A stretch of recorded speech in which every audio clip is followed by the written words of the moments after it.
एक बंदा ज़ख्मी था, उसको अस्पताल ले जाया गया। हम अस्पताल चले गए तो वो तो बोलने के काबिल नहीं था। जिन्हें सर जमा टिकटॉक बांध रहा था, उसकी अपनी ही बीवी उसमें मुलविस निकली है। उसने अपने साथी के साथ मिलकर दार से पमंग बांधे चीज़ जिन्हें कड़ी टुकड़ा वाले के जान सर रोबा से लो और बस मुंग सर तमाचा हुआ कल डज़ु शुरू ताबे दे जिन्हें सर राब्तों का जमा दल खाऊन विष्णु। बिस्मिल्लाहिर्रहमानिर्रहीम। एक और अफसोसनाक और दिलखराश वाक़े के साथ मैं हूं एहसान अवान और आप देख रहे हैं आज डिजिटल। नाजरीन, झूठी मोहब्बत, मीठी बातें और साथ निभाने की कस्में, ये वो अल्फाज हैं जो हम सोशल मीडिया पर एक दूसरे से अदा करते हैं और फिर इन अल्फाज का भयानक अंजाम भी सामने आता है। जिस तरह थाना शाहकबूल के इलाके में पेश आने वाला अफसोसनाक वाक़या है, जिसमें नई नवेली दुल्हन ने अपने अशना के साथ मिलकर महज 2 माह के दूल्हे को बेदर्दी से कत्ल कर डाला। ये वाक़या कैसे रूनुमा हुआ, मनसूबाबंदी कहाँ हुई, कातिल कौन है, ये तमाम डिटेल मैं अपनी इस रिपोर्ट में आपको दिखाऊंगा। लेकिन इससे पहले अगर आपने हमारा चैनल सब्सक्राइब नहीं किया तो अभी हमारा चैनल सब्सक्राइब करें ताकि हमारी हर आने वाली वीडियोज़ आप तक पहुँच सकें। नाजरीन, ये 22 नवंबर 2024 की बात है कि थाना शाहकबूल को इत्तला मिली कि मोती मोहल्ले में मुसल्लह अफराद ने फायरिंग करके घर की दहलीज पर एक नौजवान को शदीद ज़ख्मी किया है। इत्तला मिलते ही पुलिस मौके पर पहुंची और खून में लथपथ मजरूह को फौरी तौर पर तिब्बी इमदाद के लिए अस्पताल मुंतकिल किया। मजरूह बात करने से कासिर था क्योंकि वो इंतहाई शदीद ज़ख्मी हो चुका था। बाद अज़ां मकतूल, जिसका नाम कैसर खान था, वो ज़ख्मों की ताब ना लाते हुए अस्पताल में दम तोड़ गया।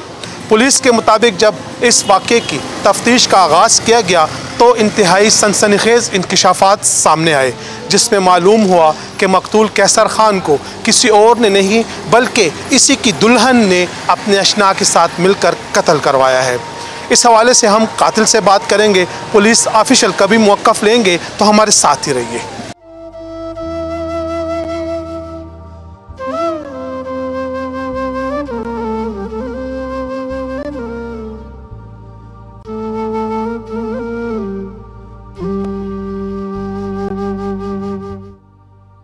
नाज़रीन, इस वक्त मेरे साथ मौजूद है वो कातिल जिसने अपनी मोहब्बत पाने के लिए 2 माह के दूल्हे को कत्ल किया। आइन से बात करते हैं। स्ता सुनम दे समानुम सोहेल 10 खबर आवाज़ की सवाल लगाते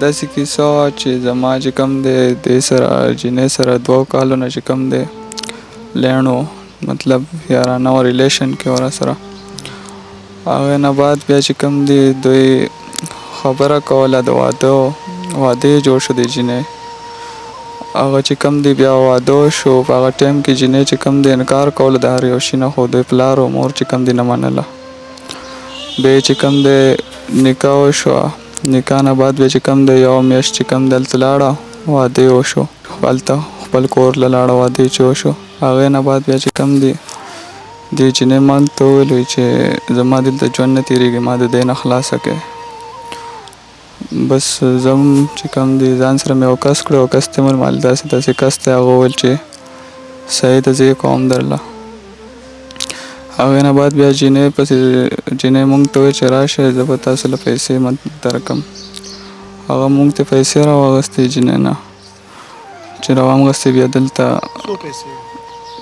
तकरीब काले हो यानी मतोला काम धीरे पाले इधर कड़ो चे दमादा खावन मड़का आओ काले ताले इधर को ब्या आओ माले रखड़ो काले जिन्हें वादे चढ़ता शे पेंडे किशो तो और बस पेंडे देते लियो आओ जो पेंडे तलो बालते चढ़ काले इधर को ब्या आगा ते मुंग रवागस तो ब्या खर्च करो पैसों बांधे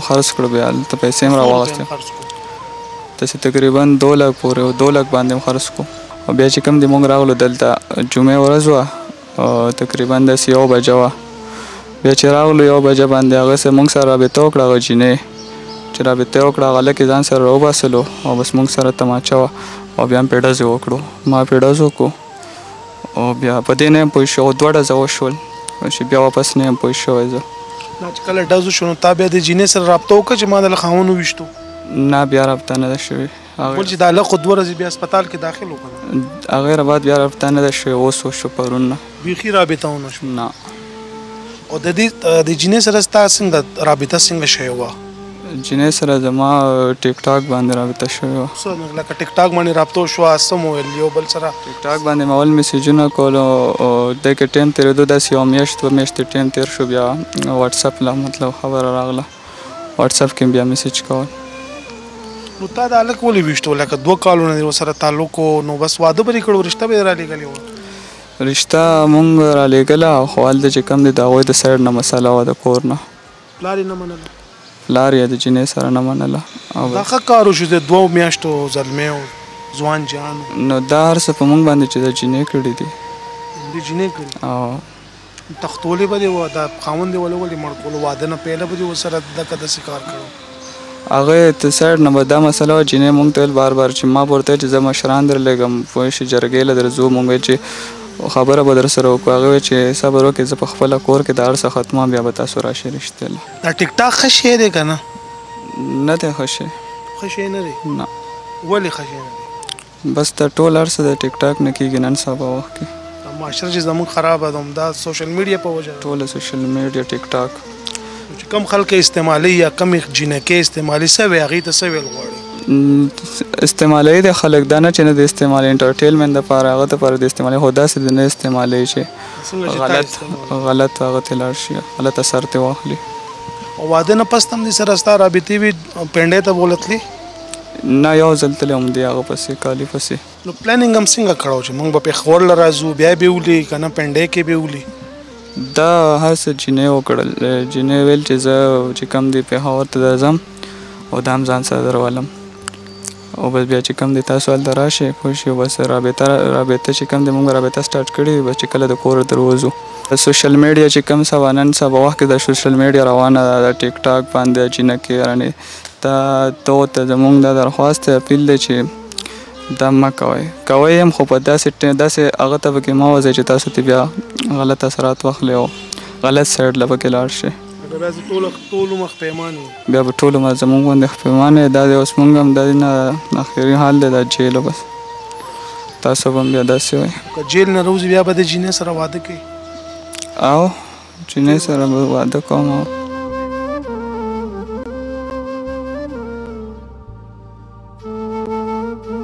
नाज़रीन, हमारे साथ इस वक्त मौजूद हैं SHO शाकबुल फजल जान। आइन से बात करते हैं। बहुत शुक्रिया।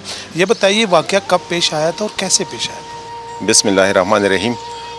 22 नवंबर 2024 को नमाज जुम्मा के फ़ौरन बाद हमें इत्तला मिली है कि महल्ला मोती इलाका थाना शाकबुल में फायरिंग का वाक़या हुआ है। हम वहाँ पर फ़ौरन पहुँचे तो मालूम हुआ कि उसको एम्बुलेंस के ज़रिए वो पहुँचाए, अस्पताल में पहुँचाए ज़ख्मी को। एक ज़ख्मी था वहाँ पे जो आप एक बंदा ज़ख्मी था, उसको अस्पताल ले जाया गया। हम अस्पताल चले गए तो वो तो बोलने के काबिल नहीं था, तो उसका रिश्तेदार उसके साथ थे, उसका ससुर था, उसका मामू भी है, वो ससुर मेहरगुल साहब। तो उसने हमें रिपोर्ट की है कि 2 महीने पहले इसकी मेरी बेटी के साथ शादी हुई है और ये 2 दिन पहले आए थे हमारे घर में मेहमान और आज ये वापस जाने वाले थे। तो उनकी रिपोर्ट पे हमने मुकदमा दर्ज किया, उसमें तफ्तीश शुरू कर दी। तो पता चला कि ये उसकी अपनी ही बीवी उसमें मुलविस निकली है, उसने अपने साथी के साथ मिलकर उसको कत्ल किया है। दोनों को गिरफ़्तार किया है शाकबुल पुलिस ने। और अभी आपके सामने ये बताएं, जो ज़ख्मी था, जो मकतूल है, वो कितने दिन अस्पताल में ज़ेर इलाज रहा है? 2-3 दिन तक वो अस्पताल में रहा। कितने फायर लगे थे? 2 फायर लगे थे जी, 2 फायर हुए थे। वो बोल नहीं सकता था, बेहोश था? वो अस्पताल में बोलने के काबिल नहीं था। और जो मकतूल था उसकी 2 महीने पहले शादी हुई थी, और जो मुलजिमा पकड़ी गई है ये भी तो 2 माह की दुल्हन है। जी बिल्कुल, उसकी 2 महीने पहले शादी हुई थी, लेकिन ये जो दूसरा मुलजिम उसका साथी है, उसके साथ उसके पिछले 2 साल से तकरीबन उसके टिक टाक पे ताल्लुकात बने थे।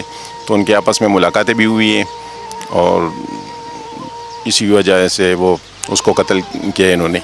SHO साहब ये बताए, पिछले दिनों फ़कीराबाद में एक बीवी ने अपने जो है बरतानवी नजात शोहर को कत्ल किया। फिर पाड़ीपुरा में भी एक बीवी ने अपने सरकारी टीचर शोहर को कत्ल किया। अब यहाँ पर भी एक नई नवेली दुल्हन ने अपने दूल्हे को कत्ल करवाया। क्या कहेंगे, हमारा माशरा किस तरफ जा रहा है? ये तो बहुत गलत किया है, कत्ल नहीं करना चाहिए। दूसरा रास्ता इख्तियार करना चाहिए, अलहदगी कर लें, कुछ भी कर लें, लेकिन कत्ल नहीं करना चाहिए। बर्दाश्त ख़त्म हो रही है, ये बर्दाश्त होना चाहिए, एक दूसरे को बर्दाश्त करना चाहिए और कोई भी ज़िंदगी खुश और खुर्रम गुजारनी चाहिए। जो मिला है उस पर खुशी से गुजारना चाहिए, या अगर दूसरा रास्ता भी है अदालत के थ्रू किसी भी तरह से अलहदगी करके वो खुशी से ज़िंदगी शुरू कर सकते हैं। एसएचओ साहब ये बताएं, अंदरून शहर ऐसा कत्ल का वाक़या हो जाए तो जहाँ पर आवाम को जो खौफ व हरास होता है, वहीं पुलिस की कारकर्दगी पर भी सवालिया निशान होता है। इस केस में पुलिस को कहाँ मुश्किलात पेश आई? जी हसन साहब, ऐसा ये है कि अंदरूनी शहर है, इसमें कत्ल का वाक़या बहुत बड़ा वाक़या है और लोगों को खौफ व हरास भी फैल गया है कि ये तो बहुत बड़ी बात हो गई है। तो इस पे ऑपरेशन स्टाफ और इन्वेस्टिगेशन स्टाफ ने मिलकर साइंसी हदूद पर तफ्तीश की और मुलजिम को ढूंढ निकाला है। वो जमरोद शाकस का रहने वाला था सुहेल, तो उसको और जो उसकी साथी मुलजिमा थी उनको भी गिरफ़्तार किए और ये टीम वर्क का नतीजा है। नाजरीन, मियाँ बीवी के रिश्ते में ईमानदारी और वफादारी इंतहाई ज़रूरी है। अगर इस मुक़द्दस रिश्ते में ये अंसर ना हो तो फिर ऐसे ही अफसोसनाक वाक़यात रूनुमा होंगे, जिस तरह शाहकबूल के इलाके में पेश आने वाला वाक़या है। अगले प्रोग्राम तक इजाज़त दें और देखते रहिए जुर्म दास्तान।